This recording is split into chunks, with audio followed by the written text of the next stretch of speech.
plutôt que ce soit nous qui allons voir directement les fournisseurs, c'est eux qui nous contactent pour nous proposer leurs produits. Donc ça, c'est vraiment un gain de temps de fou. Bonjour à tous, bienvenue sur l'Agro-Club, le podcast qui va à la rencontre d'entrepreneurs passionnés et aimant parler librement de leur entreprise et du monde de l'agroalimentaire. Aujourd'hui, nous échangeons avec Gaëtan Savary. Gaëtan est le fondateur de l'entreprise Mange Malin. Bonne écoute. Alors bonjour Gaëtan. Bonjour. Merci d'avoir accepté mon invitation. Alors est-ce que tu peux te présenter rapidement ? Donc Gaëtan Savary, je suis donc un jeune entrepreneur d'aujourd'hui 21 ans et j'ai monté la plateforme mangemalin.fr donc en mars 2017 qui est une nouvelle plateforme pour vendre des produits locaux directement du producteur au consommateur. Donc je suis fils d'agriculteur et donc à la fin de mon BTS, j'ai voulu monter un petit peu de tout ça pour directement rallier un nouveau marché, le marché local, directement du producteur et au consommateur. Alors moi je t'ai découvert sur LinkedIn et j'étais assez impressionné qu'une personne de ton âge, tout seul, se lance dans cette aventure. Est-ce que tu peux nous expliquer plus en détail la genèse du projet ? Est-ce que c'est une conviction personnelle ? Est-ce que c'est en ayant échangé avec des gens autour de toi que tu t'es dit qu'il y avait un marché ? Explique-nous un petit peu. Ça a commencé en fait quand j'étais en BTS, donc en étant fils d'agriculteur, après un bac pro production végétale, en fait j'étais parti pour reprendre la ferme agricole. Et en étant en BTS technico-commercial en agroalimentaire, là je me suis dit, je suis étudiant, j'étais en colocation, en fait on mangeait des produits qui venaient de grandes surfaces, des choses comme ça qu'on payait assez cher. Et étant fils d'agriculteur, et pareil, on était entre fils d'agriculteur dans la colocation, on s'est dit, mais c'est dingue quand même, nous on a l'habitude d'aller chercher nos légumes chez le maraîcher, d'aller chercher notre viande chez directement le producteur bovin. Voilà, il y avait tous des petits circuits qu'on faisait, on disait on payait pas plus cher que ça, on mangeait beaucoup mieux. Alors pourquoi les gens ne font pas ça et est-ce qu'on peut leur apporter un nouvel outil ? Et c'est là que l'idée de mangemalin.fr est née, c'est de dire directement on va créer une plateforme, on va prendre tous les producteurs locaux dans le coin et derrière on va proposer aux clients d'aller acheter directement ses légumes chez la maraîchère, d'aller chercher sa viande directement chez le producteur bovin, son lait directement chez le producteur laitier et on va rassembler ça sur une plateforme et pour faire des points retrait dans tout le Nord-Pas-de-Calais. D'accord. Donc, l'idée est venue de là. Alors explique-nous un petit peu comment se sont passés les premiers mois. Alors les premiers mois c'était beaucoup de tests, beaucoup de on cherche où s'implanter, on cherche comment s'implanter. Aujourd'hui les premiers mois c'était quelle stratégie on va développer. Donc dans un premier temps c'était déjà l'installation, j'avais la chance d'avoir un hangar derrière pour mettre mon local, pour faire mon stock, pour mettre les chambres froides, des choses comme ça, et derrière il faut trouver les producteurs locaux, donc il faut réussir à aller trouver les producteurs, la maraîchère et la convaincre. Il faut trouver tous ces producteurs-là, et derrière, après, il faut trouver des magasins de producteurs, il faut trouver des points pour faire des points retrait pour que les consommateurs puissent retirer leurs commandes qu'ils ont passées sur Mange Malin. Donc ça a été beaucoup de recherches. On a trouvé au premier temps un magasin fermier donc à Gavrel, en fait, qui nous a permis un petit peu de tester notre concept. Donc c'était le magasin Gavrel les Fermiers de l'Artois. Et en fait, on a lancé directement une idée, c'était... vous avez un magasin aujourd'hui fixe, la clientèle est aujourd'hui un peu plus vieillissante et on va vous amener un petit peu de clientèle un peu plus jeune qui va arriver sur notre plateforme, qui va sélectionner votre magasin, plutôt que rentrer dans votre magasin, il va rentrer sur notre site internet et va commander vos produits directement. Donc si j'ai bien compris, tu utilisais les produits vendus dans le magasin que tu proposais sur ta plateforme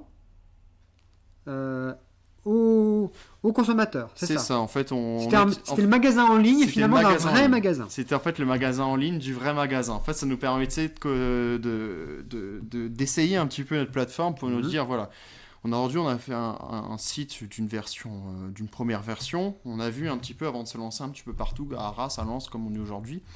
On a dit, voilà, on a une petite clientèle qui est aux alentours de Gavrel. On a essayé de communiquer un petit peu. On a fait de distribution de flyers au départ, comme toute jeune boîte qui se lance pour essayer. Après, on a fait les réseaux sociaux. Et derrière, on a pu voir, après, le client, il est arrivé sur Mange Malin. Alors, est-ce qu'il arrivait à trouver pour sélectionner le point entrée de Gavrel? Alors, s'il y arrivait ou il n'y arrivait pas, pour sélectionner déjà le point entrée. Donc, il sélectionnait Gavrel. Et derrière, on voyait comment il va se comporter devant les produits, par rapport à la photo du produit, par rapport à comment il va sélectionner le produit, est-ce qu'il va trouver toutes les informations qu'il lui faut, est-ce que le prix va le convaincre? Voilà. En fait, Donc, on si a j'ai bien suivi. compris, vous avez fait une première plateforme sur laquelle on ne pouvait sélectionner qu'un point de C'est vente, c'était Gavrel, mais le site était designé d'une façon qui faisait qu'il n'y avait qu'à ajouter d'autres points de vente si d'autres points de vente apparaissaient. Donc c'était comme s'il y en avait plein, mais il n'y en avait qu'un. Et ensuite, une fois que les gens cliquaient sur ce point de vente-là, ils avaient la marketplace avec tous les produits. C'est ça. Et vous avez commencé à analyser comment se comportaient les consommateurs, les visiteurs, puisque c'était des visiteurs, sur cette plateforme. C'est ça. En fait, au départ, comme on savait qu'on allait faire un deuxième point rentrée derrière à Farbu, on a ajouté déjà le point rentrée de Farbu en le grisottant. En fait, on a mis le point rentrée en ouverture prochainement. Puis derrière, on voyait si les personnes arrivaient à utiliser notre petit système de cartes pour derrière sélectionner le point rentrée. Puis derrière, une fois qu'ils sont rentrés là-dedans, on s'est dit, bah voilà, aujourd'hui, les personnes, ils étaient un petit peu compliqués à trouver les catégories, donc on a pu simplifier tout ça. Donc vraiment, la première année, c'était vraiment ça. C'était du test, sur remontée d'informations. Et ajustement. Derrière, voilà, on passait des journées derrière à remettre ce qu'il fallait en place, plutôt que maintenant, aujourd'hui, on a pu ces journées-là pour mettre tout en place, qu'on l'a fait juste avant, c'est ce qui nous fait gagner énormément de temps. Mais voilà, on a vraiment fait du test au départ. Donc finalement, au départ, peu de travail pour aller chercher des producteurs, mais plutôt du temps pour développer un prototype de plateforme, et s'appuyer sur le magasin et les produits du magasin pour commencer à parler du concept et proposer une première expérimentation du concept. C'est ça. Et optimiser cette plateforme. Et est-ce que vous travailliez aussi à cette époque-là le fait d'essayer de faire... Comment vous faisiez venir des gens sur votre plateforme à ce moment-là? Alors à ce moment-là, c'était beaucoup... Bon, c'est du flyer comme tout le monde. Bon, c'est pas la méthode maintenant qui rapporte le plus. On est toujours un flyer sur 1000 qui est efficace. Ça coûte cher en flyer, tout ça. Oui. Et derrière, on a directement donc lancé la page Facebook, lancé le Twitter, lancé l'Instagram. Et on en a vraiment misé. Plutôt que payer des flyers, donc 1 sur 1000 au prix du 1000 flyers, on a dit on va mettre tout ça en publicité. Et puis derrière, on a, en fait, comme fait du test aussi pour le site internet, on a amené des gens sur notre page Facebook qui se sont abonnés. On a demandé aux gens donc de tester notre site internet, de faire des premières commandes pour utiliser le site, faire le test du site. Et derrière, ça nous a ramené des nouveaux abonnés, derrière qui sont abonnés à notre page, qui ont suivi notre concept, parce qu'on leur disait on va bientôt arriver à Arras, on va bientôt arriver à Lens, donc derrière ils ont invité leurs amis. Et voilà, en fait, on a vraiment créé une communauté. Aujourd'hui, notre communauté, on a plus de 2000 personnes qui nous suivent sur Facebook et qui réagissent là-dessus. Et ça continue d'augmenter semaine par semaine. Voilà, en fait, on s'est servi vraiment de la publicité réseaux sociaux, Facebook, pour nous amener des personnes sur notre page Facebook. Et donc, concrètement, au départ, vous étiez à 0, vous avez créé le compte Facebook. Et au jour 1, qu'est-ce que tu as fait? Tu t'es dit, je vais créer une pub? Comment ça se passe au tout début? Le jour 1, on se dit déjà, on va aimer notre page, on va amener quand même les amis à aimer notre page et choses comme ça. Parce que quand un client arrive sur notre page Facebook, s'il voit qu'il y a 3 personnes qui aiment la page, voilà, il va se dire, c'est quoi ça? C'est peut-être une arnaque ou des choses comme ça. Bien sûr. Donc on invite toujours les personnes qu'on connaît à aimer notre page Facebook. Et puis derrière, une fois qu'on arrive à atteindre les 100 personnes, on va se dire, bon, bah maintenant c'est bien. Maintenant, prochaine étape, fin du mois, on va atteindre 200. Après, fin du mois prochain, 300. Et le but, c'est vraiment de faire, au début, je sais que moi, la stratégie que j'ai évoquée, c'est que j'ai fait appel à un dessinateur, qui s'appelle Nawak, qui dessine pour des journaux. Oui. Comme il a dessiné pour Charlie Hebdo, il me semble, ou d'autres journaux comme ça. Et c'était vraiment la polémique en fait des circuits courts. Et derrière, je lui demandais, est-ce que tu peux me faire un dessin qui évoque un petit peu l'idée des circuits courts actuellement qui étaient vraiment en vogue à ce moment-là. Tout le monde parlait, mais il n'y avait pas vraiment de solution. Donc derrière, il m'a fait un dessin. Et puis derrière, j'ai balancé vraiment la publicité sur ce dessin-là, où les gens ont trouvé le concept génial, sous forme de dessin avec mange malin marqué en grand dessus. Et en fait, on a invité aux personnes si vous pensez comme le dessin, si vous voulez manger local, aimez notre page et puis on va vous apprendre et on va vous aider à trouver une solution. Donc, là, le dessin était le support visuel de tes premières publicités Facebook. C'est ça. En fait, on s'est servi vraiment du dessin qui était vraiment fait par un artiste qui a dessiné ça comme il fallait, avec toujours aussi le nom de l'artiste. Et derrière, on pouvait, voilà, aujourd'hui, nous, un dessin de la personne, du dessinateur Nawa qui nous a fait ce dessin-là pour Mange Malin, qui adhère à notre concept. Et derrière, ça nous a amené aussi des personnes derrière la publicité pour dire... Ah ouais, le dessin, je vois que ça sert à rien d'aller chercher mes produits au Brésil, en Espagne, des choses comme ça. Alors j'ai des petits producteurs dans le coin, c'est ce que voulait dire le dessin. Et donc je vais m'abonner à cette page-là pour en savoir plus et peut-être qu'ils vont arriver prochainement dans ma ville, quoi. Et derrière, on pouvait cibler aussi, on voulait cibler vraiment les alentours d'Arras et Lens. Et on a vraiment ciblé ces personnes. Concrètement, sur Facebook, si j'ai bien compris, tu as une option, tu dis je veux créer une pub, tu mets ce dessin-là, tu mets un slogan ou de l'information et ensuite, comment ça se passe? Tu payes un petit montant et puis hop, cette publicité apparaît sur les fils d'actualité des gens? C'est un peu plus complexe que ça, alors il faut s'y mettre vraiment. Ça prend combien de temps pour se former justement? Pour se former, ça se fait tous les jours parce qu'il y a toujours des choses qui changent. Facebook, c'est très très complexe au départ. Par contre, une fois qu'on est dedans, une fois qu'on a les bases, on y arrive, il n'y a pas de souci. Et puis Facebook, de toute façon, c'est leur business, donc ils veulent aussi qu'on en fasse de la publicité. Donc ils nous mettent quand même à disposition des outils qui sont assez simples. Donc en fait c'est très très simple Facebook. On peut très bien cibler de façon géographique. Donc moi souvent par exemple pour ne pas rentrer qu'on est situé à Arras, on va cibler les personnes qui sont autour de 6-7 km d'Arras.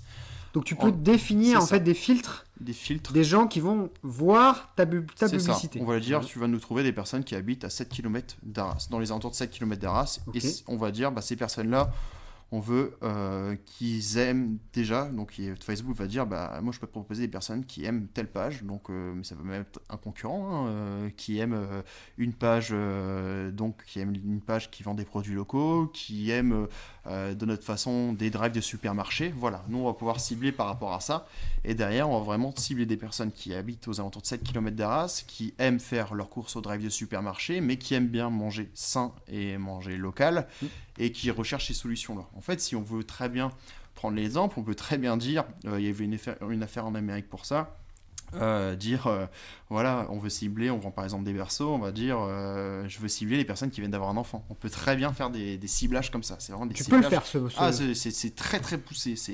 C'est même un peu flippant, même t'entends parfois, mais c'est vraiment poussé. C'est amusant que tu parles de femmes qui viennent d'avoir des enfants, parce que j'ai une petite anecdote. La première fois que je t'ai rencontré en vrai, tu as installé ton stand au fin fond de la citadelle d'Arras un vendredi après-midi. Donc j'étais un petit peu sceptique sur le fait que tu puisses avoir finalement des clients à cette heure-là, à ce lieu-là. Et puis en fait j'ai eu tort, puisque à 15h30 tapante, lorsque tu as ouvert en fait ton petit stand, j'ai vu une première voiture arriver avec une mère de famille, les enfants derrière, qui est sortie pour prendre son petit paquet. Et une fois qu'elle est partie, une deuxième voiture est arrivée avec une deuxième mère de famille qui a repris son paquet, et puis 3-4 autres comme ça qui sont arrivés.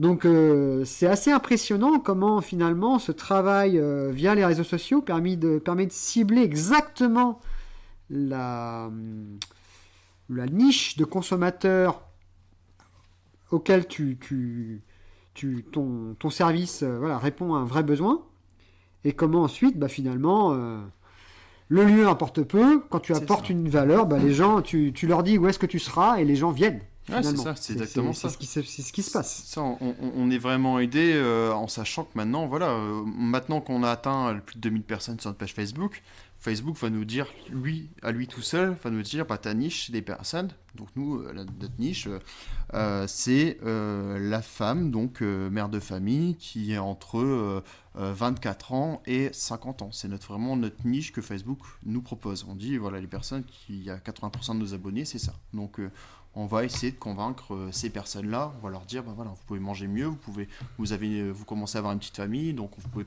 peut-être prendre de nouvelles résolutions à manger mieux manger, et derrière on va pouvoir vraiment atteindre ces femmes, donc mères de famille, cette petite niche derrière que Facebook nous a dégoté.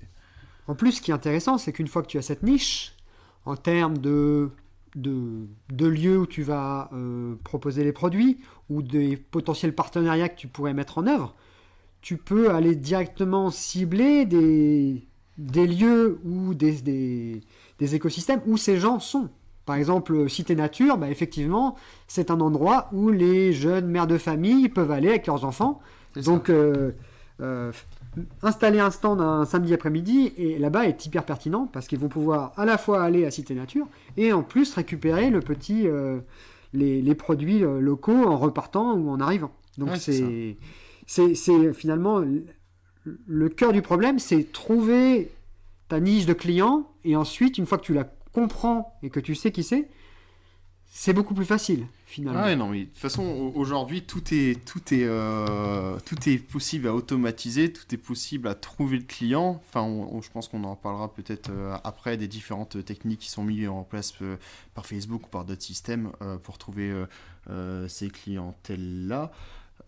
Aujourd'hui, c'est ça. Nous, le cœur de cible, on l'a trouvé, mais n'importe qui peut trouver son cœur de cible grâce aux réseaux sociaux et grâce aux nouveaux outils technologiques, nouveaux outils technologiques. Mais il faut un petit peu se former. Il faut un petit peu se former. Être un peu débrouillard. Voilà, il faut être un petit peu débrouillard, il faut pas avoir peur d'y toucher. De toute façon, l'ordinateur va pas éclater dans nos mains. Hein. C'est un petit peu ça. Il faut pas avoir peur d'y toucher, il faut pas avoir peur de faire de bêtises. Il faut pas avoir peur aussi d'investir parce que souvent on se dit ouais, je vais mettre 50 € de publicité Facebook. Très souvent, quand on met 50 € de publicité Facebook, on en dépense en fait zéro parce que derrière ça va nous rapporter vraiment des personnes qui vont acheter nos produits. Alors, par exemple, tu m'as expliqué tout à l'heure, avant l'émission, ta dernière publicité, voilà. Là je suis le plus fier sur la dernière publicité, donc c'était quand on a ouvert Cité Nature, maintenant le week-end dernier. On a fait donc une publicité derrière pour ramener les personnes qui nous attendaient à Arras. Pendant 1 mois ou 2 mois, on leur disait on va ouvrir un prochain point en retrait à Arras un samedi après-midi. On n'avait pas encore déterminé l'endroit, donc on les faisait un peu miroiter par rapport à ça. Et là, on a vraiment ciblé les personnes comme on voulait avec un petit budget qui est environ de 20 € et on a touché environ plus de 26 000 personnes. 26 000 personnes qui ont vu notre publicité pour 20 €. C'est vraiment un budget quand même qui est minimum. Et qui était inimaginable il y a 10 ans. C'était inimaginable il y a 10 ans parce que en plus de ça, on a payé 20 €. Il y a des personnes qui ont partagé notre publication. Donc là, sur 20 €, on a 233 partages. Ces personnes qui ont partagé et qui ont touché donc leurs amis, on les a même pas payés parce que les gens font en fait la publicité pour nous. Et ça tourne, et ça tourne, et ça tourne. En fait, on a mis 20 € et le coût du clic est vraiment minime, quoi. Il faudra faire la division de tout ça sur 26 000 personnes qui l'ont vu, mais c'est vraiment presque rien, quoi.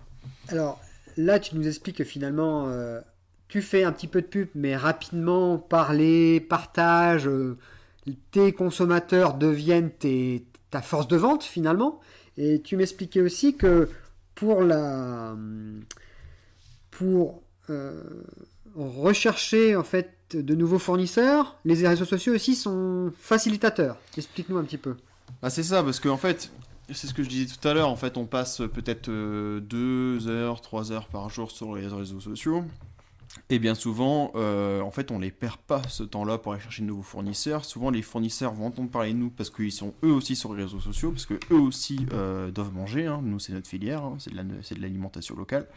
Donc vont être touchés par ces publicités-là, et en fait plutôt que ce soit nous qui allons voir directement les fournisseurs, c'est eux qui nous contactent pour nous proposer leurs produits. Donc ça c'est vraiment un gain de temps de fou, parce qu'on va gagner du temps, on va se concentrer sur les réseaux sociaux pour nous apporter de nouveaux clients, et derrière ça va nous apporter des nouveaux fournisseurs.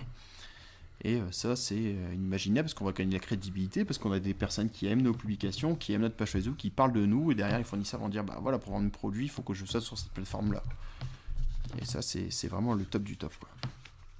Oui, cette logique de plateforme qui est aujourd'hui un concept important, d'être finalement qu'un lien entre des gens qui ont des envies et puis des gens qui proposent des produits, et puis là tu es là pour animer, C'est ça. Puis pour Nous on est vraiment entre les deux. Aujourd'hui, Manche Malin, notre but c'est de casser un petit peu tout ce qui est entre une grande surface et un producteur. Donc on est là pour animer vraiment entre le consommateur et le producteur. Donc on est vraiment le pilote de tout ça pour arriver dans l'assiette du consommateur. Alors, parlons un tout petit peu du nom, Mange Malin. Parce que, bon, lorsqu'on souhaite avoir une visibilité sur Internet, il y a un thème important, c'est le référencement, c'est-à-dire quelle position je vais avoir dans les résultats de recherche lorsque je fais certains types de recherches. Et c'est vrai que lorsque je cherche à manger des produits locaux, les gens vont souvent taper manger produits locaux ou manger produits proches d'Arras ou manger produits artois. Donc c'est vrai que le fait d'avoir mis le mot mange ou manger dans ton nom, c'est quelque chose qui peut faciliter un très bon référencement. Alors, est-ce que tu peux m'expliquer, est-ce que tu as effectivement pensé à cette question de référencement lorsque tu as créé ton nom? Et plus généralement, quelle a été ta démarche pour arriver à ce nom Mange Malin? Bah ça, c'était vraiment une démarche en fait qui est le plus important, je pense, dans une entreprise. C'est vraiment trouver le nom et vraiment, s'il faut passer 3 jours pour y réfléchir, c'est vraiment le truc qu'il faut passer 3 jours pour y réfléchir parce que ça va être ce qui va nous aider à trouver le référencement. Donc Mange Malin, derrière nous, notre slogan c'est Manger bien, manger malin. Donc comme tu le disais, hein, on avait bien les personnes qui marquent souvent sur Google, donc manger local à Arras, manger bien et sain dans le Pas-de-Calais. On a toujours ce mot qui est référencé à notre slogan qui est manger bien, manger malin, ou souvent mange malin, donc qui est souvent référencé, qui est vraiment tapé. Donc aujourd'hui, c'est vraiment quelque chose qu'il faut réfléchir pour dire le consommateur, aujourd'hui, il faut se mettre à la place du consommateur pour dire moi, je vais chercher des produits locaux, qu'est-ce que je vais taper sur Internet? Donc moi, je sais que en tant que consommateur, il faut manger quelque chose, je vais remettre tout de suite le mot manger dans sa recherche. Et aujourd'hui, pour nous, ça marche très très bien. Niveau référencement, on n'a presque rien fait, on a fait du naturel, on n'a rien payé du tout sur Google. Et on arrive toujours dans les premiers résultats parce que on y a réfléchi, on y a passé du temps par rapport à ça. Et tout en fait dans notre site internet relie un petit peu tout ça. Parce qu'on a la page d'accueil pour sélectionner le point entrée, mais comme on a un point entrée à Arras, derrière ce point entrée là, on l'associe au mot Arras, on l'associe au mot-clé manger local. Voilà, tout est interconnecté dans ce point entrée là pour toucher les personnes d'Arras. Pareil, on a un point entrée sur Lens. On a tapé donc dans les mots-clés qui sont mis dans l'éditeur du site internet.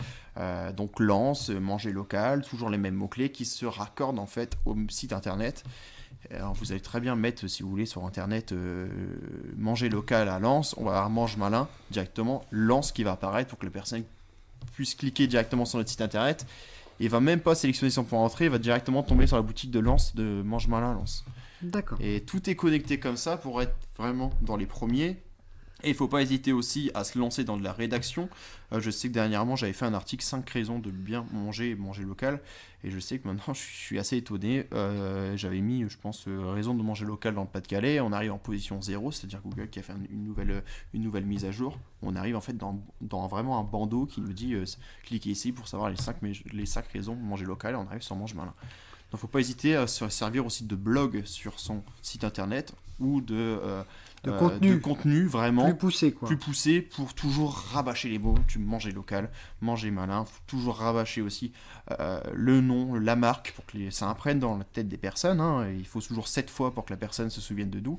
Donc il faut lui rappeler 7 fois dans la tête mange malin pour manger local. Donc voilà, il ne faut pas hésiter de faire du contenu, il faut vraiment axer et mettre des mots-clés aussi dans ces contenus pour nous rapprocher du site et rapprocher de notre idée. Et c'est ce qui fait un super référencement. D'accord. Alors, tu nous parles de choses assez techniques, finalement, de référencement, de stratégie, de conception de site.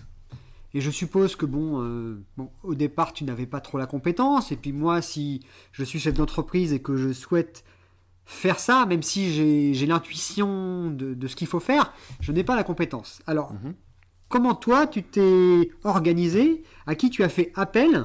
Et combien ça t'a coûté pour être à jour sur ces points-là, finalement? En fait, j'ai fait appel, donc j'ai eu la chance de m'entourer de bonnes personnes. J'avais dans mes contacts un ami qui travaillait dans le site e-commerce, qui lui est parti travailler en Angleterre pour l'instant. Et dans un premier temps, j'ai voulu me mettre tout seul. Et là, catastrophe, j'avais choisi vraiment le mauvais éditeur de site internet, donc de CMS pour développer mon affaire. J'étais déjà parti à me lancer avec ça, et en fait, quand j'en ai discuté avec mon ami, en fait, il m'a dit non, mais ça va pas du tout. Ça va pas du tout, ça va pas marcher niveau référencement, ta sécurité est pas à jour, t'as ça à faire, t'as ça à faire, t'as ça à faire. Donc moi j'ai eu la chance d'avoir mon site internet qui a été fait, on va dire gracieusement parce que c'est un ami derrière ça, mais on peut estimer par exemple pour mettre sur pied son site internet de A à Z en pensant à la sécurité, en pensant donc au montage vraiment du template qui est en fait le thème du site internet, à quoi le design va ressembler vraiment.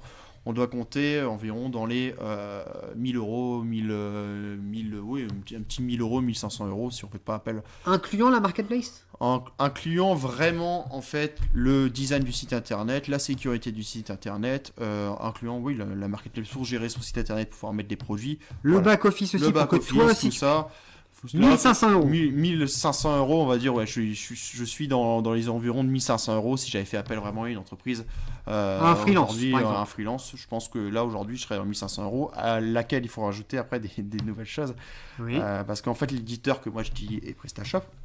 PrestaShop, c'est le. C'est en fait le logiciel qui me D'accord. sert du site internet. Donc, c'est un logiciel en fait qui est en ligne. Ouais. Qui est un logiciel français. Moi, j'ai fait le choix de PrestaShop parce que c'est français. Ça fait travailler des personnes en France. Il y a aussi des autres, il y a de la concurrence, hein, qui est Magento ou des autres éditeurs de sites internet e-commerce. Donc moi, j'ai fait le choix de partir sur PrestaShop parce qu'il permet de gérer plusieurs boutiques, qui s'appelle du multi-boutique, Ouais. et donc différents points de retrait, et prendre plusieurs fois de paiement. Et voilà, c'est quelque chose qui est aujourd'hui sûr. Je ne sais pas combien ils sont placés actuellement sur du site e-commerce, mais c'est l'un des leaders, quoi. Donc j'ai fait cette option de le choisir PrestaShop, et derrière, en fait, on a vraiment ce logiciel qui est vraiment 100%.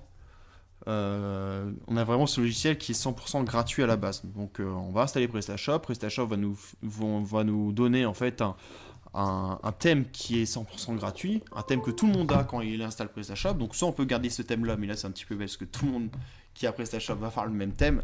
Donc les gens vont vite en reconnaître, même si ça ne doit pas déranger, hein, ce thème est super. Ou soit on peut directement aller dans la boutique. On peut aller directement dans la boutique de PrestaShop pour là, eux, en fait, leur business, c'est nous vendre en fait des thèmes de site internet. Donc, on peut acheter un thème de site internet qui est déjà fait. On peut acheter des modules qui vont nous servir plutôt que faire appel à un développeur. Par exemple, on veut inclure la livraison sur un site internet. On va acheter un module pour faire de la livraison sur un site internet. Des choses qui sont déjà précodées. Donc voilà, déjà, c'est leur premier temps acheter un thème. Donc moi, j'ai eu la chance d'avoir mon ami qui a repris le thème de base de PrestaShop et qui a tout refait de A à Z. Donc D'accord. moi aujourd'hui je m'en sors plutôt pas mal parce que j'en ai pas payé vraiment, mais on faut compter déjà le thème à 150 euros, 200 euros si on va avoir un bon thème. Et aujourd'hui le coût de l'hébergement site internet, on doit être dans les entours de 300-400 euros par an. Donc ça c'est le coût. Ça c'est le coût pour avoir le mangemalin.fr et pour avoir son site qui est hébergé aujourd'hui. Nous on passe par OVH qui est hébergé donc à Roubaix. On fait le choix aussi du français. On a vraiment un serveur qui nous est dédié. Quand on travaille donc en e-commerce, il ne faut surtout pas avoir un hébergement mutualisé, c'est-à-dire plusieurs sites internet qui utilisent le même serveur que nous. Parce que niveau sécurité, dès qu'il y a un site internet de cette boîte-là, donc de ce serveur qui va avoir un souci, si on est dans la même boîte, tous les sites vont cracher. Mais bon, ça c'est. Donc c'est. Finalement, il y a beaucoup de choix techniques que tu as pris en te faisant conseiller par ton ami finalement. En me faisant conseiller par mon ami. Après, parfois il faisait en propre et parfois tu faisais appel à par exemple OVH, mais ça. tout en intégrant les conseils de ton ami. C'est ça, tout en incluant les conseils de mon ami. Mais aujourd'hui, OVH, on va les appeler, ils ont un service commercial, eux veulent vendre dans tous les cas, donc ils vont nous conseiller.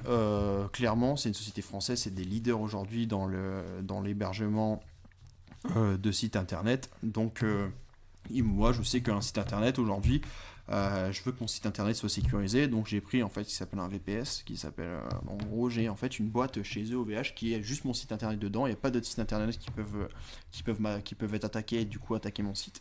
Ça c'est vraiment quelque chose de très sécurisant pour un site internet parce qu'il faut savoir qu'il y a de l'argent qui passe à votre site internet. Donc voilà, on a fait ce choix-là, et derrière, donc on a ce coût-là qui doit être à 400 € par an, et en fait derrière on a aussi des coûts qui s'appellent des modules PrestaShop, dont ce que je parlais tout à l'heure. Donc si par exemple on veut dire à notre site internet, bah, tu vas faire quelque chose pour que mon calendrier, pour que les personnes puissent sélectionner leur jour de retrait, plutôt que faire appel à un développeur qui va nous demander des milliers d'euros derrière, c'est des choses qui sont conçues, qui sont déjà pré-développées par des développeurs. Et en fait, on conçut quelque chose qui s'insère sur tous les sites. Et plutôt que de le faire pour un seul site, ils vont vendre ça 15 fois même à différentes sociétés. Et nous, ça nous revient à 100 € le module plutôt qu'à acheter un développeur qui va nous demander 1200 €. D'accord. Donc, je crois que c'est ce qu'on appelle les plugins. Les modèles. Enfin, le concept général, c'est tout ce qui s'appelle SaaS, c'est-à-dire que tu as un site de vente en ligne standard sur lequel tu peux ajouter des options qui te coûtent encore un peu d'argent, mais a priori, tu peux toi-même gérer ton propre site sans avoir trop de compétences. Ah oui, non, c'est ça, c'est fait vraiment très simplement, quoi. Bon, il faut toujours quand même avoir des petites compétences, mais ça, vraiment, ça prend... si vous voulez vous former sur PrestaShop, vous allez taper sur YouTube tutoriel sur PrestaShop, vous allez avoir quelqu'un qui vous a fait en français PrestaShop de A à Z, en 5 heures, vous êtes formé. C'est ça, c'est toujours il faut avoir le réflexe de se dire je ne sais pas quelque chose, je ne sais pas faire quelque chose, je le tape dans YouTube, et dans 2 heures, je sais le faire, parce que c'est exactement ça. Des gens très compétents vont me former. Et en plus, gratuitement. Gratuitement, la formation est gratuite, parfois les outils sont à des coûts très faibles. On est vraiment dans un monde où cette question de prendre le temps de se former, parfois, se pose. Parce que jusqu'à maintenant, la formation était faite par des gens extérieurs, il fallait aller quelque part. Aujourd'hui, on a 2 heures, hop, on peut se former quelque chose de gratuit qui va apporter beaucoup de valeur ajoutée à une entreprise. En fait, une entreprise a 2 choix. Soit elle prend le choix de faire appel à une grosse société qui s'occupe de la communication, qui s'occupe du site, et vous allez par an mettre, je sais pas, 20-30 000 €. Un site internet, souvent, on va vous demander, rien qu'en e-commerce, on va vous demander 10 000 € pour un bon site internet, tant que tout soit fait de A à Z. Il faut lâcher 10 000 €. Soit vous prenez vraiment le temps de vous former. Il faut compter sur l'année où vous allez vous former pendant 30 heures, 40 heures, et puis vous saurez faire ce que vous pouvez faire, et vous allez peut-être économiser 5 000 € dessus, quoi. Mais la compétence, elle est internalisée. C'est ça. Et puis quand on je pense que avoir la main quand même sur tous ces outils, c'est important justement quand on doit faire du contenu, quand on doit, en termes d'agilité, quand la compétence est internalisée, c'est plus facile aussi. C'est ça, et puis on va pouvoir, c'est du savoir, quoi. C'est vraiment du savoir. Et puis on va commencer à se passionner aussi. Et ces compétences-là vont s'améliorer toujours. Faut mieux toujours se mettre à la page par soi-même et apprendre par soi-même plutôt que faire appel à une société. Et dès qu'on voudra changer un truc sur notre site internet, ou dès qu'on voudra changer quelque chose qui nous vient à l'esprit, on va devoir faire rappeler la société qui nous a fait tout ça, et on va redevoir faire un chèque pour avoir changé. Voilà, en fait, vous allez faire des grosses économies à se former par soi-même et à savoir se débrouiller, au moins faire les bases par soi-même. Oui, effectivement, parce que cette question de l'internalisation des compétences digitales, c'est, je pense, un point central actuellement dans les entreprises agroalimentaires. Et je pense que toi, tu es un exemple intéressant, parce que tu es tout seul. Et tu gères un site qui est utilisé par des centaines de personnes tous les jours et qui vend des produits vraiment à des centaines de personnes. Donc, Ouais, de toute façon... tu es la preuve qu'on peut, même avec une équipe restreinte, avoir une activité économique dans l'agroalimentaire, mais gérer en propre ton site et gérer en propre tout ce qui est analyse des clients qui viennent sur ton site. C'est ça, parce que c'est finalement c'est devenu tellement important, cette compréhension de qu'est-ce que font mes consommateurs sur mon site, comment se comportent les clients sur les réseaux sociaux, sur mon site web, sur mon Twitter, que c'est vraiment une compétence qu'il faut internaliser. C'est quelque chose... C'est ça, internaliser et puis après automatiser. Ça, c'est vraiment le gros point par la suite. Aujourd'hui, si vous voulez gagner du temps et c'est ce que je fais par moi-même. Aujourd'hui, moi je fais de mon côté du mailing, de l'envoi de newsletters, je fais les réseaux sociaux, je fais la communication, je dois démarcher des producteurs, je dois gérer mes ventes, je dois être disponible pour les clients au téléphone, via le chat qu'on a mis en place sur le site internet, vous imaginez, et faire la comptabilité aussi comme toute entreprise, tout ça tout seul, je dois payer mes producteurs, enfin voilà, il y a vraiment une masse de choses à faire. Bon, je travaille pas 35 heures, c'est sûr, je travaille beaucoup plus, comme tout entrepreneur, je pense. Enfin, j'espère. Mais derrière, il y a tout un panel de choses qui sont automatisables. Et on ça, c'est intéressant. Le fait de se dire, quand je vais dans le digital, c'est un nouveau monde, il faut se former, mais il y a aussi des gains de temps parce que certaines choses sont automatisables. Est-ce que tu peux expliquer concrètement qu'est-ce que tu automatises? Alors, il y a différentes choses. Alors, il y a, dans le premier temps, donc réseaux sociaux. Là, aujourd'hui, je passe à une automatisation à 100%, plutôt que de trouver par moi-même mes clients qui vont l'habitude d'aller dans les supermarchés pour faire du drive ou des choses comme ça. Aujourd'hui, il y a Facebook qui a mis quelque chose qui est en place qui s'appelle le Pixel Facebook, qu'on doit inclure sur notre site internet. Et derrière, Facebook va trouver tout seul, en fait, les clients qui vont aller sur notre site internet, qui vont dire, lui, il a visité aussi ce site-là, ce site-là, ce site-là, donc je peux te le mettre dans une base de données pour, plutôt que toi chercher par toi-même tes clients, on va te proposer vraiment les bons prospects. Et on va te proposer vraiment les bons clients. Donc ça, c'est une petite automatisation des gens pour des réseaux sociaux. Plutôt que prendre son temps à trouver les clients, Facebook va le faire pour nous.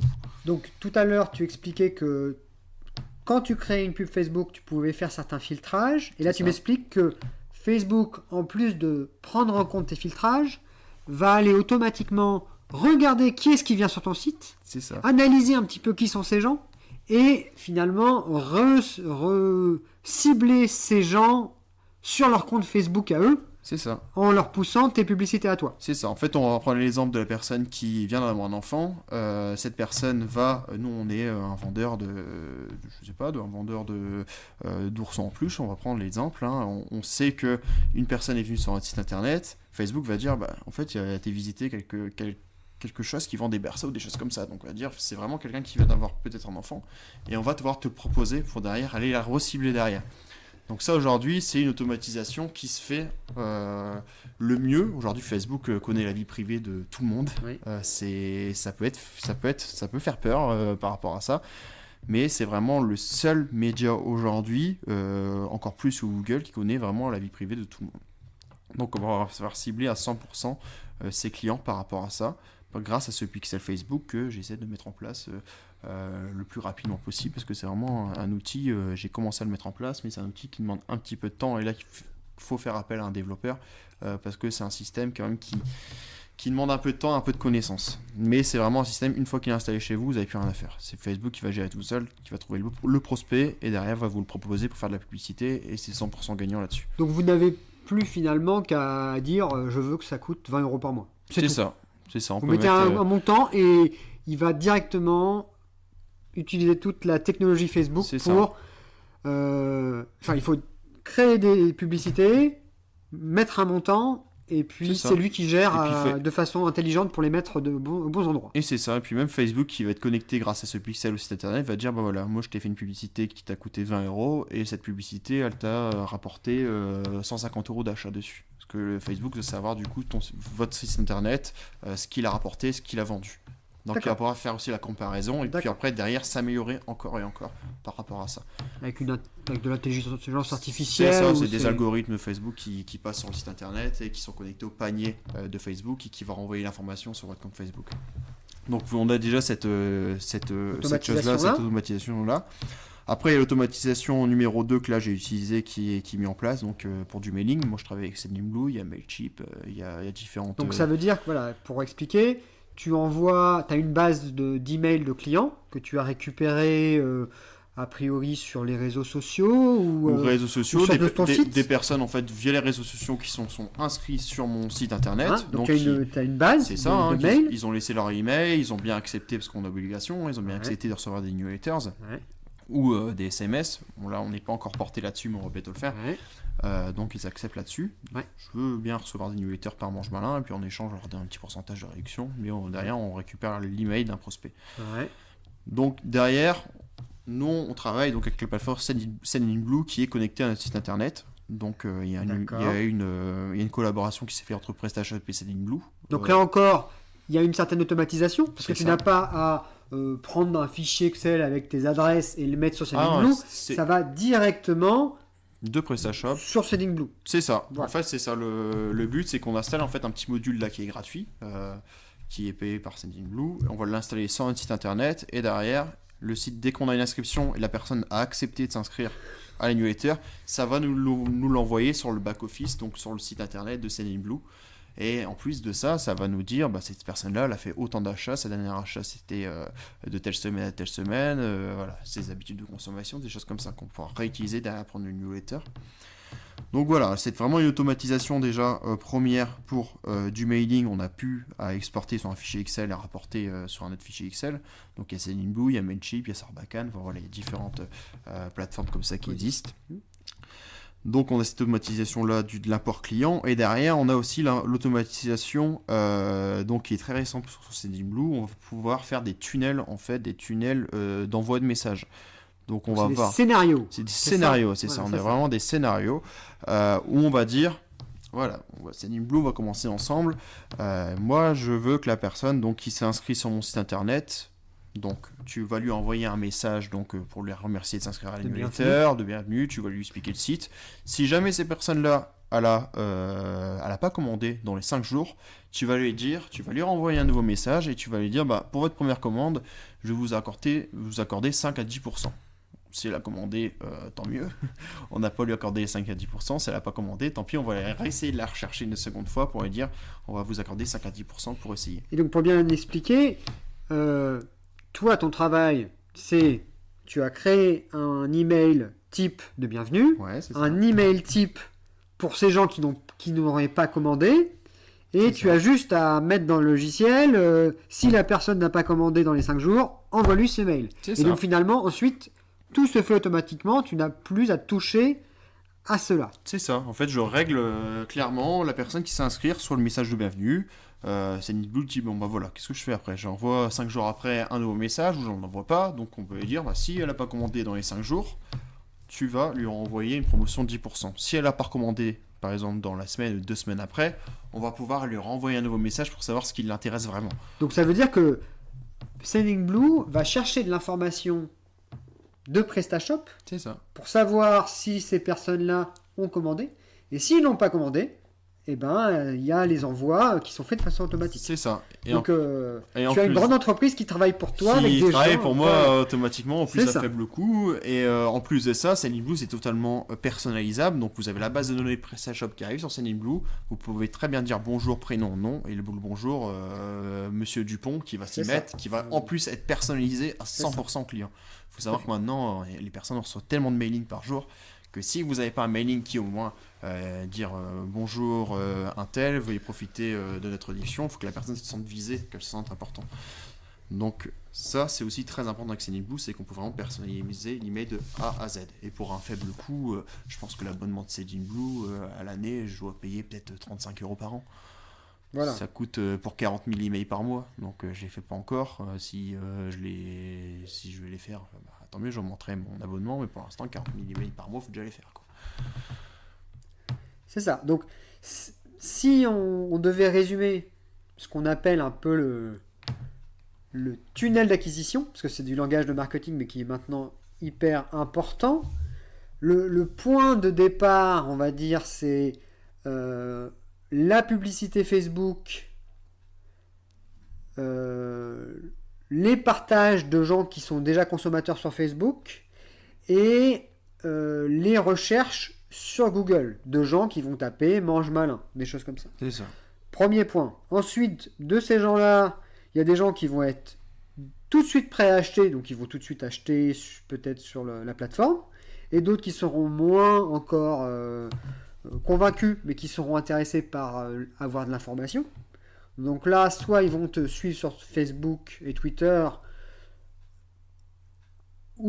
et s'inscrire à la newsletter.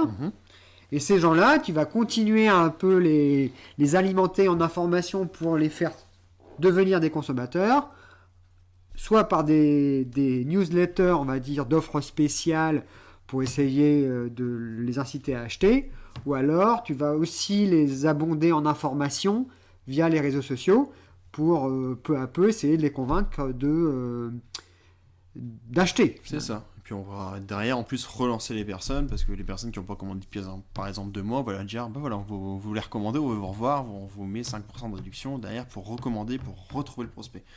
C'est vraiment des choses qui sont vraiment automatisables, qui nous demandent.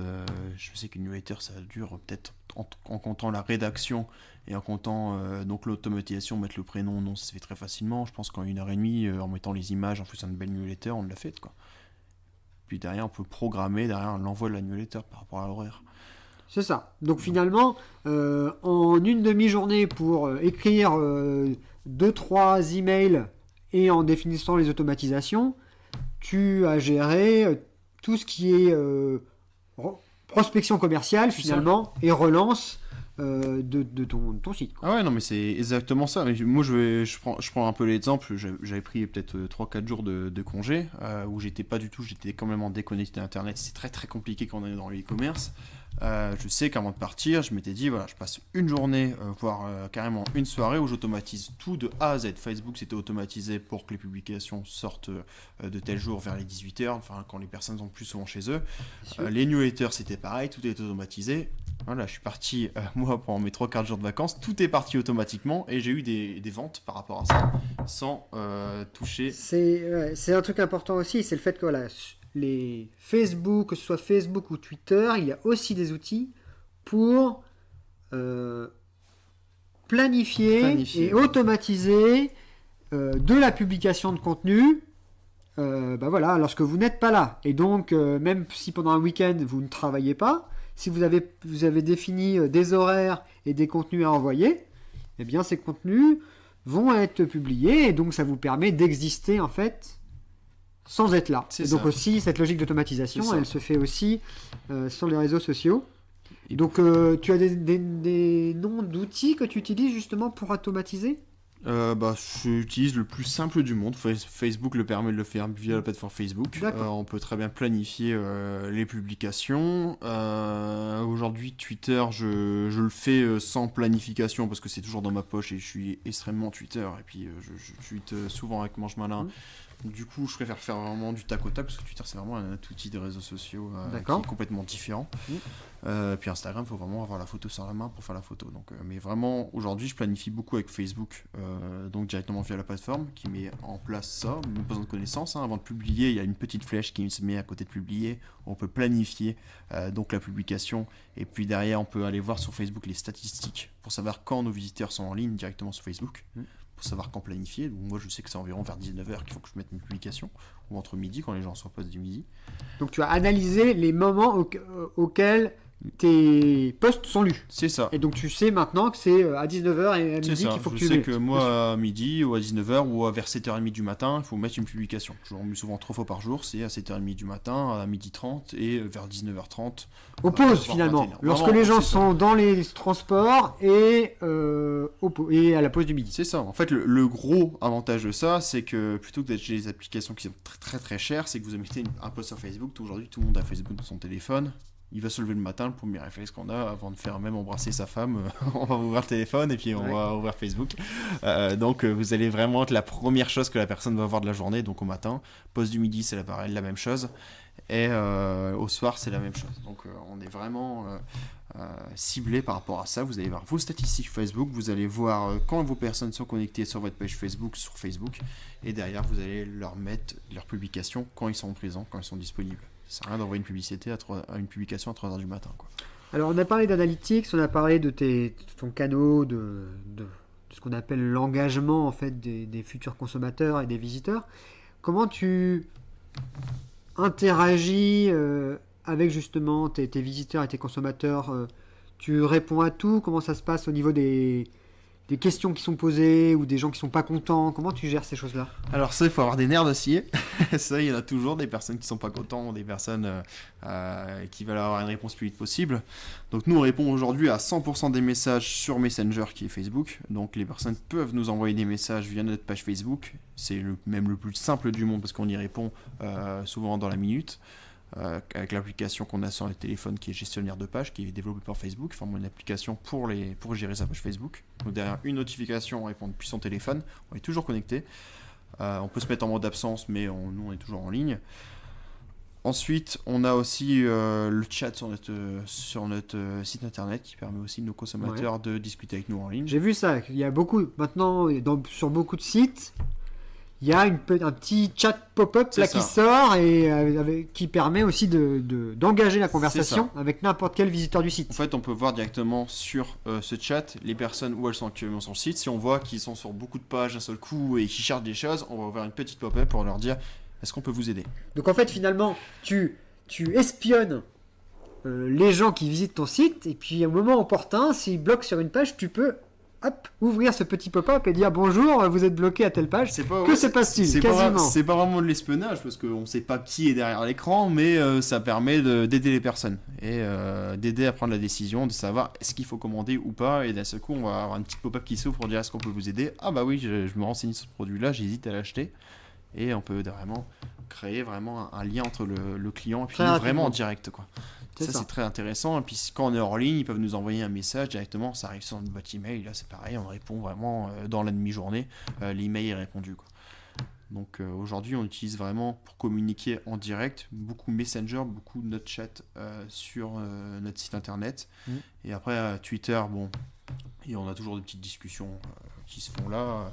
Ça, c'est vraiment des autres réseaux sociaux. Et le chat sur le site web, il est vraiment utilisé? Les gens posent des questions sur ce chat? Alors, moi j'ai toujours la mauvaise chance que à chaque fois quelqu'un qui discute avec moi, je suis parti faire autre chose ou je suis pas dans la pièce, donc il faut que j'apprenne à vraiment avoir le réflexe de me mettre hors ligne. Mais sinon, c'est vraiment utilisé de temps en temps en direct, hein, ça arrive très souvent, donc les personnes viennent discuter avec nous. Mais en fait, j'ai remarqué que les gens sont plus à nous laisser des messages quand même quand on est en ligne. Donc je sais pas s'ils attendent ou ils sont plus rassurés de ne pas avoir personne en face. Mais aujourd'hui, oui, c'est vraiment quelque chose qui est vraiment, je pense, le plus autorisé, parce qu'on a de plus en plus de personnes qui veulent pas prendre son téléphone pour nous appeler directement sur la plateforme. Bien sûr. Puis moi-même, le premier, quand je vais sur un site d'un partenaire, j'ai une question, plutôt que les appeler ou autre chose, où t'entends souvent, on travaille avec des partenaires qui sont pas francophones, donc pour gérer l'anglais, t'entends, on passe par des traductions pour être sûr. Donc voilà, on va pouvoir utiliser ce chat-là pour discuter vraiment avec la personne en prenant son temps. Et sans être au téléphone, sans chercher ses mots, sans... C'est ça, c'est passer par l'écrit, ça peut permettre, voilà. C'est plus protecteur, quoi, ça engage moins de... On va pouvoir diriger la personne sur un lien, on va pouvoir, voilà. C'est vraiment quelque chose d'ultra simple. Ok, bon, on arrive vers la fin de cette petit échange. Oui, je voulais savoir, bon, là tu sembles assez débrouillard. Est-ce que tu peux nous parler un petit peu si des expériences antérieures t'ont aidé justement à prendre en main toute cette technologie et puis plus généralement à monter cette petite entreprise? J'ai toujours été un petit peu entreprenant et puis j'ai jamais trop aimé avoir quelqu'un un petit peu, on va dire, qui me prenne en ordre et qui me dise ce que je dois faire et des choses comme ça. J'ai toujours été quelqu'un qui est assez libre par rapport à ça. Ça a commencé déjà très très jeune, si on peut revenir un petit peu sur l'historique. Déjà, je suis fils d'agriculteur, mon père est chef d'exploitation agricole, donc il a toujours eu sa liberté, il a toujours fait des horaires aussi de travail. On a toujours été habitués en famille à travailler jour et nuit et quand il faut, et il faut bien travailler pour gagner sa vie aussi. Donc par rapport à ça, et aussi à l'âge de 16 ans, sous forme d'une passion, j'avais déjà créé ma petite web radio par rapport à ça avec quelques copains sur le Racing Club de Lens, parce que je suis un fervent fan du Racing Club de Lens, même si en ce moment c'est pas terrible. Mais voilà, j'ai toujours eu cette petite passion. On avait créé une petite web radio. Derrière, ça m'a permis de connaître un petit peu des journalistes aujourd'hui que je peux recontacter aussi par tentant quelques tuyaux dans certains journaux. Et aussi à toucher un petit peu donc tout ce qui était réseaux sociaux, tout ce qui était Facebook, tout ce qui était Twitter, à connaître aussi, pas avoir peur d'aller vers les personnes, faire des interviews, faire des choses comme ça, me débrouiller sur des logiciels aussi de montage de saut, de montage vidéo pour faire aujourd'hui des vidéos qu'on poste sur Facebook. Voilà, c'est vraiment une expérience qui m'a apporté énormément. C'est vraiment une expérience où au moment où même j'avais 16 ans, je me suis dit je vais en faire mon boulot parce que j'étais vraiment passionné par le monde de la radio et on avait eu même l'opportunité de se professionnaliser. Qu'on n'a pas saisi à temps. Mais on a créé une belle petite web radio avec 5000 écoutes par jour. Et puis on a commencé à avoir des petits partenariats qui se montaient. À l'âge de 16 ans, je trouvais ça pas mal. Ça a duré 2 ans. Puis après, j'ai fait de la radio FM en associatif, où j'y suis encore. Mais voilà, c'est devenu vraiment aujourd'hui une passion qui est mise un peu plus de côté par l'entreprise. Mais cette passion m'a apporté énormément. Et c'est vraiment une passion qui a été découverte par une autre passion, qui était un Club de Lens, qui m'a apporté la radio, qui m'a apporté derrière les outils de communication que je connais. Voilà, ça a apporté beaucoup de choses, beaucoup de contacts aussi. Avec des journalistes que je connais, que je côtoie, et qui vont me donner des nouveaux plans, des nouvelles choses. Voilà, c'est vraiment des choses comme ça. Il peut aussi, voilà, aujourd'hui, je pense qu'à 20 ans, 21 ans, créer son entreprise, il faut en vouloir. On n'est pas aidé tous les jours, c'est pas simple, hein, ça c'est clair. Hein, on n'a pas d'aide du tout comme on peut avoir, même pour vivre tous les jours. On peut même pas profiter du RSA parce qu'on n'a pas plus de 25 ans. C'est toutes ces petites choses-là qui sont à mettre, peut-être sur la table. Hein. Ça serait peut-être bien d'en discuter aussi. Mais voilà, il faut vraiment avoir l'envie. L'envie, je l'avais à ce moment-là. Je l'ai toujours eu quand j'étais jeune d'entreprendre. Aujourd'hui, je me suis dit, je sors de BTS, j'ai refusé nos emplois. J'avais cette idée-là dans ma tête de créer une plateforme qui est la première en France, hein, parce qu'il en existe des autres, mais sur des autres principes, sans le même professionnalisme. Donc voilà, cette expérience m'a amené à créer aujourd'hui Mange Malin, qui se développe aujourd'hui, je pense, comme il faut. D'accord. Et une de mes dernières questions, est-ce que tu as encore certaines difficultés sur lesquelles même peut-être des auditeurs pourraient t'aider, par exemple? Quels sont les points encore où tu as besoin d'aide? Et pour lesquels tu pourrais peut-être les aider en contrepartie sur les aspects digitaux? Non, aujourd'hui, je pense que je vais pas dire que je suis calé à 100% sur tout, mais je maîtrise, je pense, un petit peu comme la communication, les visuels, la relation client, des choses comme ça. C'est vrai que la grosse chose qui me manque à mon art, qui me ferait économiser énormément d'argent, c'est le développement Internet. Après, on peut pas faire tout par soi-même. Hein. Je sais très bien que j'ai essayé de me former via des sites internet comme Open Classroom, des choses comme ça qui sont disponibles sur internet. Voilà, aujourd'hui, j'ai pas la patience. mais par exemple, par rapport au travail de logistique, toutes ces choses-là, finalement, tu considères que tu as les compétences suffisantes? Non, je cherche toujours des choses, surtout même des personnes qui ont plus d'expérience que moi. Hein. Aujourd'hui, j'ai même la chance d'être suivi par Initiative Grand Terrasse, où je suis parrainé par un ancien chef d'entreprise. D'accord. Qui me suit un petit peu. Ouais. Bon voilà, lui aujourd'hui, il n'a pas toutes les cordes à son arc parce que c'est une nouvelle aussi, c'est de l'e-commerce, hein, c'est une nouvelle technologie. Mais aujourd'hui, c'est vrai qu'on se pose toujours des questions par rapport à la logistique, parce qu'il faut savoir que nous, Mange Malin, en fait, on maîtrise tout de A à Z. On a très bien les producteurs qui nous amènent ça à Farbu, donc on maîtrise vraiment la chaîne du froid, et derrière, maintenant, on va distribuer sur Arras, sur Lens, sur Farbu, c'est nous qui distribuons. En fait, on a vraiment 100% la main dessus, donc on gère très bien la logistique, on gère très bien la com, on gère tout de A à Z. Et c'est vrai que, voilà, toujours avoir des conseils de personnes de la logistique derrière pour nous aider à gagner du temps. Ça peut être très très bien, quoi. On échange d'autres. Donc c'est un appel aux entreprises agroalimentaires expertes en logistique. Si vous voulez échanger avec Gaëtan et qu'il puisse vous passer ces petits conseils concernant la gestion du digital, ce sera avec plaisir. Voilà, donc je pense qu'on a fait un petit peu le tour de toutes les thématiques. Je te remercie, Gaëtan. De rien. Et puis, bonne vie à Mange Malin. Et puis, peut-être que d'ici un an, on se refera une émission pour que tu puisses nous raconter où tu en es. Ouais, Mange Malin au national, peut-être. C'est ça, exactement. On espère. Voilà, c'est terminé pour aujourd'hui. N'hésitez pas à partager ce podcast sur les réseaux sociaux et à nous suivre sur Twitter à l'adresse agroe, agroe-8i. Enfin, si vous avez des idées de chefs d'entreprise agro inspirants à interviewer ou si des thématiques vous intéressent, faites-en nous part sur Twitter. À la prochaine!